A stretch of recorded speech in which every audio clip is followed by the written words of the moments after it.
Greater Bengaluru ಪ್ರಾಧಿಕಾರ ಆಡಳಿತದಲ್ಲಿ ಇರುವ ಹೊತ್ತಲ್ಲಿ ಈಗ ಡಿಸಿಎಂ ಡಿಕೆ ಶಿವಕುಮಾರ್ ಅವರು ಇಡೀ ಬೆಂಗಳೂರನ್ನ ಅಭಿವೃದ್ಧಿ ಮಾಡೋದು ಹೇಗೆ ಅದರ ಬಗ್ಗೆ ಹೆಚ್ಚಿನ ಕಾನ್ಸಂಟ್ರೇಟ್ ಮಾಡದಂಗೆ ಕಾಣಿಸ್ತಾ ಇದೆ. ಯಾಕಂದ್ರೆ ಅವರ ಕನಸು ಗ್ರೇಟರ್ ಬೆಂಗಳೂರು ಮಾಡಬೇಕು ಅಂತ. ಆ ನಿಟ್ಟಿನಲ್ಲೇ ಬೆಂಗಳೂರು ಅಭಿವೃದ್ಧಿಗೆ ಪಣ ತೊಟ್ಟಿದ ರೀತಿಯಲ್ಲಿ ಕಾಣಿಸ್ತಾ ಇದೆ. ಎರಡನೇ ದಿನಕ್ಕೆ ಕಾಲಿಟ್ಟಿದೆ ಡಿಸಿಎಂ ಡಿಕೆ ಶಿವಕುಮಾರ್ ಅವರ ಬೆಂಗಳೂರು ರೌಂಡ್ಸ್.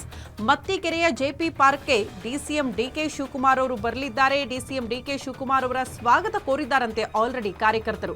ಹೂಗುಚ್ಚ ಕೊಟ್ಟು ಡಿಸಿಎಂ ಡಿಕೆ ಶಿವಕುಮಾರ್ ಅವರನ್ನ ಅದ್ದೂರಿಯಾಗಿ ಸ್ವಾಗತ ಮಾಡಿಕೊಂಡ್ರು. ಜಿಬಿಎಗೆ ಬಲಪಡಿಸುವ ಸಲುವಾಗಿ ಡಿಸಿಎಂ ಡಿಕೆ ಶಿವಕುಮಾರ್ ವಿಶಿಷ್ಟ ಕಾರ್ಯಕ್ರಮವನ್ನು ಹಮ್ಮಿಕೊಂಡಿದ್ದಾರೆ.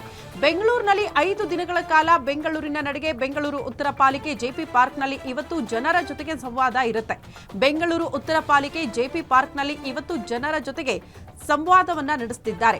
ಅಲ್ಲಿಗೆ ಜನರಿಂದ ಒಂದಷ್ಟು ಅಭಿಪ್ರಾಯವನ್ನ ಪಡೆದುಕೊಳ್ಳೋದು, ಹೇಗಪ್ಪ ಬೆಂಗಳೂರನ್ನ ಅಭಿವೃದ್ಧಿ ಮಾಡೋದು, ಜನರ ಜೊತೆಗೇನೆ ಈ ಸಂವಾದ ನಡೆಸೋದಕ್ಕೆ ಡಿಸಿಎಂ ಡಿಕೆ ಶಿವಕುಮಾರ್ ಅವರು ಮುಂದಾಗಿದ್ದಾರೆ. ಇವತ್ತು ಮತ್ತಿಕೆರೆಯ ಜೆಪಿ ಪಾರ್ಕ್ಗೆ ಆಲ್ರೆಡಿ ಡಿಸಿಎಂ ಡಿಕೆ ಶಿವಕುಮಾರ್ ಅವರ ಆಗಮನ ಆಗಿರುವಂತಹ ದೃಶ್ಯಗಳನ್ನು ಗಮನಿಸ್ತಾ ಇದ್ದೀರಿ.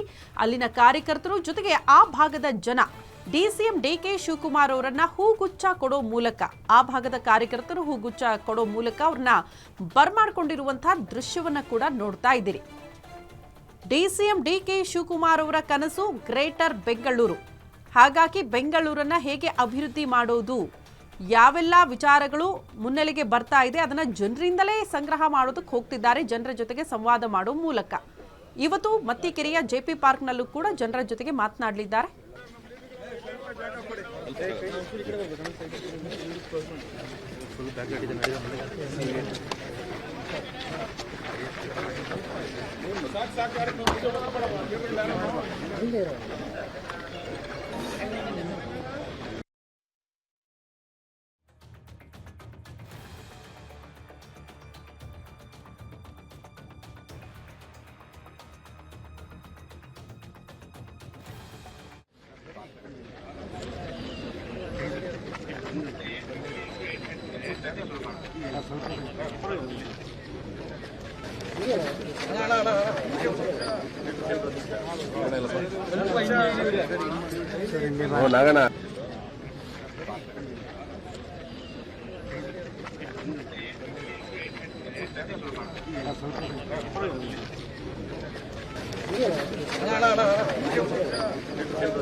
ಈ ಬಗ್ಗೆ ಮತ್ತಷ್ಟು ಡೀಟೇಲ್ಸ್ ಅನ್ನ ಕೊಡ್ತಾ ಹೋಗ್ತಾರೆ ನಮ್ಮ ಪ್ರತಿನಿಧಿ ದುರ್ಗೇಶ್. ಸ್ಪಾಟ್ ಇಂದಲೇ ನೇರ ಸಂಪರ್ಕದಲ್ಲಿ ಜಾಯಿನ್ ಆಗ್ತಿದ್ದಾರೆ.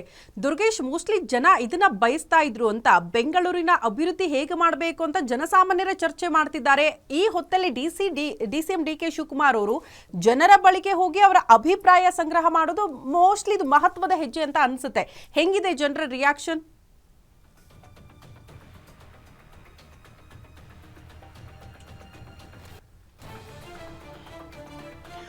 ಎಸ್ ಶ್ರುತಿ, ಏನು ಹಠಕ್ಕೆ ಬಿದ್ದು ಜಿಬಿಎ ರಚನೆ ಮಾಡಿರುವಂಥ ಡಿಸಿಎಂ ಡಿಕೆ ಶಿವಕುಮಾರ್ ಬೆಂಗಳೂರಿನ ಜನರ ಸಮಸ್ಯೆಗಳನ್ನು ಆಲಿಸೋದಕ್ಕೆ ಒಂದು ವಿಶಿಷ್ಟವಾದಂಥ ಕಾರ್ಯಕ್ರಮವನ್ನು ಇವತ್ತು ಹಮ್ಮಿಕೊಂಡಿರುವಂಥದ್ದು.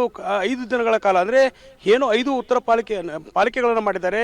ಆ ಒಂದು ಪಾಲಿಕೆಗಳಲ್ಲಿ ಇವತ್ತು ಉತ್ತರ ಪಾಲಿಕೆಯಲ್ಲಿ ಡಿಸಿಎಂ ಡಿಕೆ ಶಿವಕುಮಾರ್ ಜನರೊಂದಿಗೆ ಚರ್ಚೆಯನ್ನು ಮಾಡ್ತಿದ್ದಾರೆ. ಸಾಕಷ್ಟು ಅವರ ಸಮಸ್ಯೆಗಳನ್ನು, ಅಹವಾಲುಗಳನ್ನು ಸ್ವೀಕರಿಸುವಂಥ ಕೆಲಸವನ್ನು ಮಾಡ್ತಿರುವಂಥದ್ದು. ಬೆಳಗ್ಗೆ ಅಂದರೆ 7 ಗಂಟೆಯಿಂದಲೂ ಕೂಡ ಈ ಒಂದು ಕಾರ್ಯಕ್ರಮ ಆರಂಭವಾಗಿರುವಂಥದ್ದು. ಪ್ರಮುಖವಾಗಿ ಏನು ಪಾರ್ಕ್ಗಳಲ್ಲಿ ಬರುವಂಥ ಜನರೊಂದಿಗೆ ಸಂವಾದ ನಡೆಸುವ ಮೂಲಕ, ಸಮಸ್ಯೆಗಳನ್ನು ಆಲಿಸುವ ಮೂಲಕ ಸ್ಥಳದಲ್ಲಿ ಅವರಿಗೆ ಪರಿಹಾರ ಕೊಡುವ ಕೆಲಸ ಒಂದು ಕಡೆ ಆದರೆ, ಈ ಒಂದು ಜಿಬಿಎ ರಚನೆ ಆದ ಬಳಿಕ ಯಾವ ರೀತಿ ಅಭಿವೃದ್ಧಿಗಳಾಗಬೇಕು, ಜೊತೆಗೆ ಅವರ ಸಮಸ್ಯೆಗಳೇನು, ಅವರಿಗೆ ಸಾಧಕ ಬಾಧಕಗಳನ್ನು ತಿಳಿದುಕೊಳ್ಳುವಂಥ ಕೆಲಸಕ್ಕೆ ಇದೀಗ ಡಿಸಿಎಂ ಡಿಕೆ ಶಿವಕುಮಾರ್ ಮುಂದಾಗಿರುವಂಥದ್ದು. ಸ್ಥಳದಲ್ಲಿ ಜನರು ತಮ್ಮ ಅಳವುಗಳನ್ನು ತೊಳ್ಕೊಂಡ್ರೆ ಅವರಿಗೆ ಸ್ಥಳದಲ್ಲಿ ಅಧಿಕಾರಿಗಳ ಮೂಲಕ ಸೂಚನೆ ಕೊಡುವ ಕೆಲಸವನ್ನು ಮಾಡೋದು, ಜೊತೆಗೆ ಜನರ ಸಮಸ್ಯೆಗಳನ್ನು ನೀಗಿಸುವ ಕೆಲಸದಲ್ಲಿ ಮುಂದಾಗಿರುವಂಥದ್ದು. ಪ್ರಮುಖವಾಗಿ 1,40,00,000 ಜನಸಂಖ್ಯೆ ಇರುವಂತಹ ಬೆಂಗಳೂರಿನಲ್ಲಿ ಈ ಒಂದೇ ಒಂದು ಪಾಲಿಕೆಯಿಂದ ಸಾಕಷ್ಟು ಕೆಲಸ ಆಗ್ತಿಲ್ಲ.